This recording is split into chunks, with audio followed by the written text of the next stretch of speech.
प्रेमनगर में एक अद्भुत नाम के कारीगर को बड़े ही सत्कार पूर्वक रखा गया।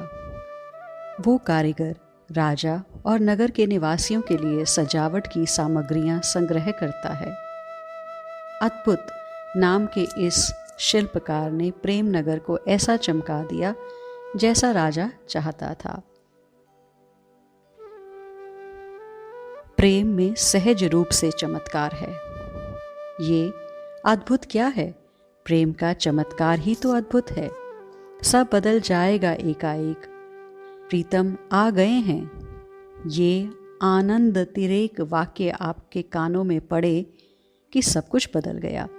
चारों ओर फूल खिल गए, रस बिखर गया, संगीत चल पड़ा, कलियां मुस्कुराने लगी, नदी बलखाने लगी, चांद तारे गीत सुनाने लगे। उस समय कोई भी कुछ भी कहे बुरा ही नहीं लगता। सब अपने लगते हैं। लगता है सबको गले लगाऊं। अकारण मुस्कुराना आरंभ हो जाता है।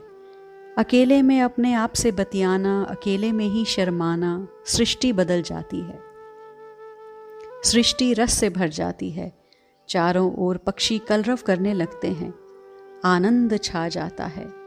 क्या यही अद्भुत कार्यकर नहीं है प्रेमनगर का? प्रीतम नहीं आएंगे। लीजिए, ये हृदय विदारक वाक्य आपके कानों में पड़ गए। उसी समय सभी फूल मुरझा गए।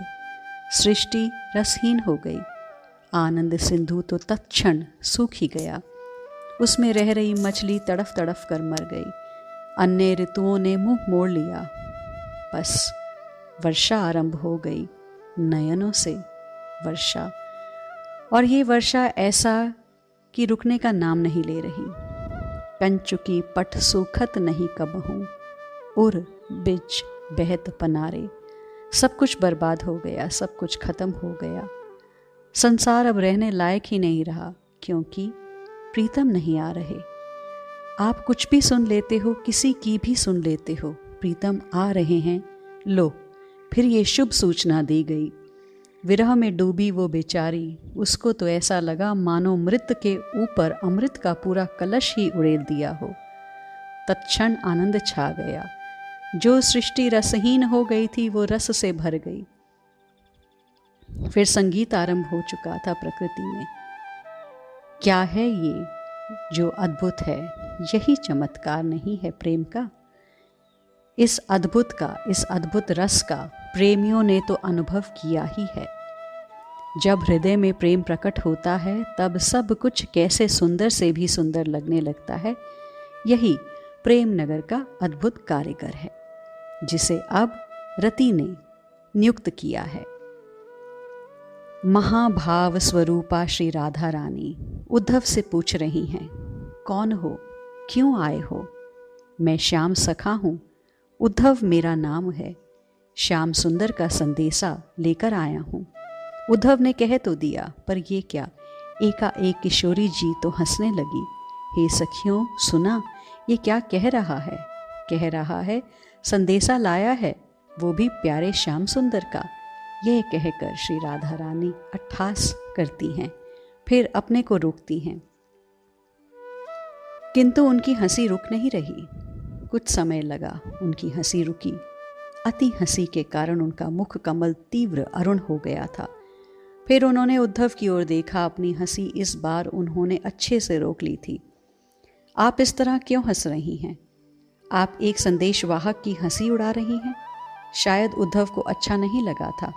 यह प्रथम भेंट तो थी इस परम ज्ञानी उद्धव की आह्लादनी श्री राधा से। परदेश जो गया हो उसका संदेश आता है, किंतु मेरे प्राणनाथ तो कहीं गए ही नहीं हैं। श्री राधा रानी ने ये क्या कह दिया? हाँ, नहीं गए, सच में कहीं नहीं गए। इतना कहकर राधिका इधर उधर देखने लगी, फिर उठकर एकाएक खड़ी हो गई। वो देखो, वो रहे मेरे श्याम सुंदर। देखो कितने सुंदर लग रहे हैं। उनकी पीतांबर सुवर्ण की तरह चमक रही है। वो अनुपम लग रहे हैं। देखो, हे श्याम सखा, देखा तुमने? वो रहे, उधर देखो। उद्धव देख रहे हैं, किंतु दिखाई दिए वो उद्धव अब उन्होंने अपने अधरों पर बांसुरी धर ली है, मुझे बुला रहे हैं, देखो। श्री राधा रानी उन्माद से भर गई हैं। नहीं, मुझे नहीं दिखाई दे रहे, उद्धव ने स्पष्ट कहा। अरे वो रहे, श्री राधा ने जब फिर दिखाया तो। उद्धव, वो चले गए। अरे वो गए। श्री राधा रानी दौड़ी पर आगे जाकर गिर गईं। उद्धव उनके पास गए तो वो रो रही थी। उद्धव, गलती मेरी है। उन्होंने मुझे कितनी बार कहा कि हे राधे, तुम और हम एक हैं, हमारी बातें निजता की हैं, किसी को मत बताना, किसी को मत बताया करो। पर मैं पगली उनकी बात नहीं मानती, नहीं मानी और तुमको बता दिया। अब वो मुझसे रूठ कर चले गए। अब वो पता नहीं कैसे मानेंगे। मुझे नहीं बताना चाहिए था। वो अकेले में मुझसे मिलने आए थे। पर वो तो मथुरा गए हैं, उद्धव ने ये कह दिया। क्या? नहीं, तू झूठ बोल रहा है। कह दे, तू झूठ बोल रहा है ना? मुझे छोड़कर वो कहीं भी नहीं जा सकते, न जाएंगे। क्यों जाएंगे? इस राधा के बिना उनका मन ही नहीं लगता। वो हर समय मेरी प्यारी, प्रिय, मेरी सर्वेश्वरी, मेरी प्राणाधार, मेरी जीवनी, मेरी हृदयेश्वरी। उद्धव, वो कहते नहीं थकते थे। वो दिन रात, रात में भी मेरे आगे पीछे ही रहते। अब तू बता, वो मुझे छोड़कर कैसे कहीं जा सकते हैं? बोल। उद्धव इस अद्भुत भाव को देखकर चमत्कृत हैं। ये क्या है? मौन हो रहे हैं। वो क्या बोलें? ये कितना, क्या क्या सोचकर आए थे कि ये ज्ञान दूंगा या वो योग दूंगा, ऐसा कहूँगा। पर यहाँ तो कुछ और ही है। क्षण क्षण में सब कुछ बदल रहा है। ये श्री राधा कभी हंसती हैं तो दूसरे ही क्षण रोने लगती हैं। ये क्या हो रहा है? तुम सच कह रहे हो, वो मथुरा चले गए, श्री राधा ने अब ये कहा। उद्धव चकित हो गए। अब ये क्या बोल रही हैं? पर उद्धव चकित क्यों? ये उद्धव की बात का ही तो अनुमोदन कर रही हैं ना। उद्धव के अब कुछ समझ में नहीं आ रहा। हाय नाथ, हाय मेरे नाथ, मुझे छोड़कर चले गए। उद्धव, उन्होंने मुझे छोड़ दिया। तुम सच कह रहे हो। देखो, सब कुछ जल रहा है इस वृंदावन में, सब जल गया। विरह की दावा नल ने सब जलाकर खाक कर दिया है उद्धव। ये कहते हुए श्री राधा रानी मूर्छित होकर गिर गईं। कुछ समय लगा उन्हें वापस जागृत होने में। जब वो जागी तब उद्धव ने जो देखा, हंस रही थी श्री राधा रानी, मुस्कुरा रही थी। उद्धव, मेरे कहने से ही श्याम सुंदर मथुरा गए हैं। हाँ, सच कह रही हूँ मैं। इतना कहकर सूनी आंखों से वो शून्य को देखने लगी थी। मैंने उनको बहुत दुख दिया उद्धव, बहुत। अभिमानिनी राधा, गर्व से भरी हुई। काहे का गर्व? मैं सुंदर भी नहीं थी और वो श्याम सुंदर मेरे आगे पीछे। तुम सुंदर हो राधे, तुम बहुत सुंदर हो कहते फिरते। मेरे लिए वो क्या नहीं करते, पर मैं जब देखो तब मान करती रहती। एक दिन वो मेरे मान करने के कारण पूरी रात्रि इसी यमुना के किनारे बैठे रहे, अपने भवन भी नहीं गए, रोते रहे पूरी रात। ये कहते हुए श्री राधा फिर रोने लगी। उद्धव, मैं सुबह जब यमुना जल भरने आई तो वो बैठे रो रहे थे। मेरे कारण ये पूरी रात रोते रहे। मैंने उनसे हाथ जोड़कर कहा, हे श्याम सुंदर, राधा तुम्हें बहुत दुख दे रही है, तुम वृंदावन से बाहर चले जाओ। क्या कह रही हो प्यारी? वो और रोने लगे। हाँ, आपको सुख मिलेगा, आप वृंदावन में रहोगे तो ये राधा आपको दुख ही देगी, आप चले जाइए। कुछ देर मौन हो गई श्री राधा रानी, फिर बोली, हे उद्धव, इसके बाद मैंने यही कहना आरंभ कर दिया था। वो जब जब मुझसे मिलते मैं यही कहती, मथुरा नगरी चले जाओ। वो मुझसे कहते, हे वृषभान सुते ललिते, मैंने कौन कियो अपराध तिहारो। वो नगरी है, वहाँ आपकी सेवा होगी, आप जाओ। राधे, तुम नहीं हो वहाँ, मुझसे सुंदर सुंदर नारियाँ हैं वहाँ। नागरी, आपको सुख मिलेगा प्यारे, आप जाइए। उद्धव, एक दिन मैं कात्यायनी देवी के सामने खड़ी थी, वो पीछे से आ गए थे। मेरे नयनों को अपने करों से मूंदने वाले थे कि मेरी प्रार्थना उन्होंने सुन ली। मैं कात्यायनी देवी से कह रही थी, हे देवी, मेरे श्याम सुंदर को सुख दो, उन्हें मथुरा भेज दो। बस उद्धव, उन्होंने मेरी बात मान ली। ये कहकर श्री राधा रानी बहुत रोने लगी, हिलकियों से रोने लगी। वो चले गए। मेरी बात मानकर वो मथुरा चले गए। ये कहते हुए फिर श्री राधा ने अपने आंसू पोंछे। पागल हूँ मैं ही जाओ जाओ कहती हूँ और मैं ही रोती हूँ। फिर हंसने लगी श्री राधा। नहीं, मुझे खुशी है, वो अब प्रसन्न होंगे वहाँ, है ना उद्धव? उनकी सेवा हो रही होगी वहाँ। ये कहते हुए श्री राधा के अश्रु अविरल बहने लगे थे। उनके सारे वस्त्र भींज गए थे। सखियों ने उद्धव को शांत रहने के लिए कहा, पर उद्धव को कुछ समझ में नहीं आ रहा कि ये क्या है। यही अद्भुत है, यही प्रेम का चमत्कार है, जो क्षण क्षण में अनेकों रंग दिखाई देता है। प्रेमी जनों, अनेक रंग प्रेम नगरी में इस अद्भुत नाम के कारीगर ने भर दिए थे। जो भी देखता वो आश्चर्य से देखता ही रहता। अब प्रेम नगर में परकोटा बनाया गया, जो सुरक्षा की दृष्टि से मुख्य था। वेद, इतिहास, पुराण, संहिता आदि सुवर्ण उत्तम शास्त्र के अक्षर, कठोर तर्क रूपी रतन आदि द्वारा निर्मित उन सिद्धांतों के यंत्र अर्थात तोप आदि युद्ध के विशेष यंत्र समूह से युक्त विशाल कोट, जो सुमेरु पर्वत के समान विशाल था, उस परकोटा का नगर में निर्माण किया गया। प्रेम नगर की सुरक्षा में वेद, शास्त्र, पुराण आदि को रखा गया है। पहले नगर बनाए जाते थे तो उसकी सुरक्षा का ध्यान रखा जाता था। परकोटा बनाया जाता था जिसकी दीवार बहुत ऊंची होती थी।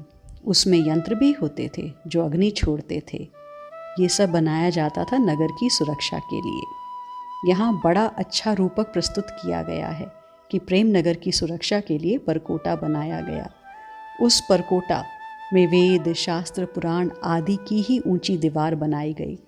सुंदर भी दिखाई देना चाहिए, इसलिए इतिहास आदि को सुवर्ण के रूप में कहीं कहीं सजाया गया। तर्क, कर्कश तर्कों को अग्नि यंत्र, तोप के रूप में रखा गया। विलक्षण है ये बात। वेद आदि का प्रवेश नहीं है इस नगर में, ये बताया गया है। नगर के भीतर तो प्रेम का ही आधिपत्य है, किंतु इस अति कोमल, अति सरस प्रेम की सुरक्षा भी तो आवश्यक है ना। इसलिए सुरक्षा के लिए वेद, शास्त्र, उनके कठोर सिद्धांत, कठोर तर्कों को यंत्र बनाया गया है, ताकि कोई इस नगर पर आक्रमण ना कर सके। एक बार महाप्रभु के पास कोई सेठ जी गए। उन्होंने जाकर प्रश्न किया, क्या कर्म कांड आवश्यक है? सोचा नहीं था बालकृष्ण के अनन्य निष्ठ महाप्रभु श्री वल्लभ ऐसा भी उत्तर देंगे। उन्होंने उत्तर दिया, हाँ आवश्यक है। तो फिर भक्ति? सेठ जी का दूसरा प्रश्न था। महाप्रभु श्री वल्लभ ने कहा, भक्ति अत्यंत कोमल है, उनकी सुरक्षा के लिए कर्मकांड आवश्यक है। कैसे? सेठ जी का फिर प्रश्न। महाप्रभु ने उत्तर दिया, जैसे कांटे फूल की सुरक्षा करते हैं, ऐसे ही कर्मकांड भक्ति की सुरक्षा करते हैं। जैसे अगर वेद विरुद्ध आचरण तुम्हारा होगा तो भक्ति तुम्हारी मनमानी होगी, मनमानी होगी तो भक्ति स्वच्छंद हो जाएगी, स्वच्छंद हो गई तो जिसकी भक्ति हो रही है वो हट जाएगा और तुम्हारा अहंकार विराज जाएगा। इसलिए बाहरी आचरण तो तब तक आवश्यक है जब तक तुम देह के बंधन से बंधे हो। प्रेम नगर की सुरक्षा में जिस परकोटा का निर्माण हुआ उसमें वेद, पुराण, शास्त्र इन सब की ऊंची दीवार खड़ी की गई, जिससे बाहर शत्रु प्रेम नगर में प्रवेश ना कर सके। बाहर ये सब हैं वेद आदि, ठीक है। इसका अर्थ ये भी है कि जब तक आपका प्रवेश प्रेम नगर में नहीं है, आप इन सब का अभ्यास कीजिए, खूब वेद पढ़िए, शास्त्र का अध्ययन कीजिए, समय पर उठिए, समय पर स्नान कीजिए, मंत्र जाप आदि खूब जपिए, अपने सिद्धांत पर चलिए। शास्त्र गुरु द्वारा बताए सिद्धांतों का पालन कीजिए। और ये सब आपको इसलिए करना है कि कल आपको अपने प्रेम की सुरक्षा करनी है, मनमानी नहीं करनी, तो फिर वो और नुकसानदेह है, हानि होगी। हृदय में विराजे प्रेम का ही नुकसान होगा यदि आप मनमानी करेंगे। सिद्धांतों से चलेंगे तो सावधान रहेंगे, मनमानी नहीं होगी, अहंकार की भक्ति पूजा नहीं होगी, फिर प्रेम का आधिपत्य होगा। एक बार किसी ने प्रश्न किया, मुझे निकुंज की उपासना में जाना है, क्या करूं? तो गुरु का उत्तर था, पहले शिखा रखो। वो चौंक गया, निकुंज की उपासना में इसकी क्या जरूरत? गुरु ने कहा, उस रस तक पहुंचने के लिए तुम्हें अभी बहुत कुछ करना होगा। ये देखकर हैरानी होती है, लेकिन इतनी सी बात मान पाते हो या नहीं, ये कसौटी है। 2 महीने बाद वो फिर आया और इस बार शिखा रखकर आकर गुरुदेव से कहता है, अब क्या करना है? गुरुदेव ने कहा, गायत्री मंत्र जाप करते रहो। उसने कहा, नहीं, पहले गायत्री जाप करो। क्यों? मुझे तो निकुंज की उपासना करनी है। पर गुरुदेव का कहना मानना था और वो चला गया और वो गायत्री जाप करने लगा। तीसरी बार आया तो कहा गया, अब संध्या वंदन करो, सूर्य को जल दो। लेकिन इन सब का निकुंज उपासना से क्या संबंध? पर वो अब समझ रहा था। उसने त्रिकाल संध्या भी आरंभ कर दिया। इसके बाद जब वो आया तो उसे युगल मंत्र के जाप में लगाया गया, 1.25 लाख नित्य। फिर गोपाल मंत्र दिया और गिरिराज जी में इसी अधिक मास में उसने गोपाल मंत्र का अनुष्ठान पूर्ण किया। अब इन दिनों वो गिरिराज जी की तलहटी में बैठकर महावाणी जी का पाठ करता है और रसिकों की उत्तम स्थिति उसने पा ली है। और फिर उसने पूछा, अब क्या करूं? अब सब छोड़ दो, गायत्री जाप छोड़ दो, संध्या वंदन सब छोड़ दो, बस अब तुम युगल नाम जप करो, महावाणी जी का पाठ करो। तो उसने पूछा कि आपने ये रस पहले क्यों नहीं बताया? शिखा रखने के लिए कहा, नाम जप करने के लिए कहा, सिद्धांतों का पालन करने के लिए कहा। तो उसे उत्तर मिला, इस रस की सुरक्षा के लिए।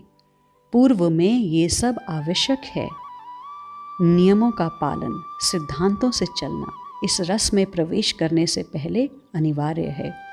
अब प्रेम नगर में विचरो, आनंद से रहो, क्योंकि वहाँ वेद, गायत्री, शास्त्र, तर्क आदि का प्रवेश नहीं है। ये तो हमारी भक्ति प्रेम की सुरक्षा के लिए है। ये बहुत गंभीर बात है, गंभीर से भी गंभीर। प्रेम के नाम पर पाखंड उचित नहीं है, प्रेम के नाम पर मर्यादा का त्याग उचित नहीं है। उस प्रेम नगर में पहुँचने के बाद ये सब स्वयं छूट जाएंगे अपने आप। आपको कुछ भी छोड़ना नहीं पड़ेगा, किंतु पूर्व में शास्त्र मर्यादा का त्याग उचित नहीं है। आपके हृदय में बसा प्रेम नगर उजड़ जाएगा यदि आप मर्यादा में नहीं रहे, सिद्धांतों से नहीं चले। बाहरी शत्रु आक्रमण कर देंगे और सबसे बड़ा शत्रु तो सांसारिक अहंकार ही है ना, देह अभिमान ही है। किंतु वेद शास्त्र आदि का पहले परकोटा लगा लो, मर्यादा सिद्धांत आदि की ऊंची दीवार खींच दो, फिर प्रेम नगर में जाओ, उसे सजाओ, उसे संवारो, तब वेद छूटेंगे, शास्त्र सब बाहर ही रह जाएंगे, सिद्धांत बस प्रेम का अपना ही रहेगा। किंतु पहले ये वैदिक सिद्धांत का परकोटा आवश्यक है, नहीं तो कभी भी प्रेम नगर में आक्रमण हो जाएगा, और आक्रमण होगा तो तुम्हारे प्रबल शत्रु सांसारिक अहंकार का। आज के लिए इतना ही, शेष चर्चा आगे।